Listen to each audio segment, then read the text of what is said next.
sinabi rito, dapat itaas din ang pasahod. I agree completely 100%.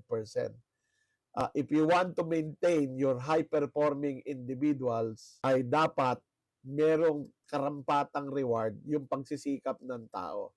Okay? Ngayon, ito yung problema.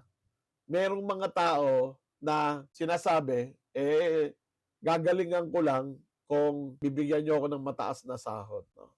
Kung hindi niyo ako bibigyan ng mataas na sahod, hindi ko gagalingan. But many organizations are designed, ideally, designed na pag mas masipag ka, mas mahusay ka magtrabaho, mas marami kang kayang gawin, you are better rewarded or you are better paid. No? So, I know hindi yan commonplace. But that's the idea. When you are trying to build a high-performing team, you should reward people for performing well. Kung wala yung reward na yon, madidemotivate ang mga tao.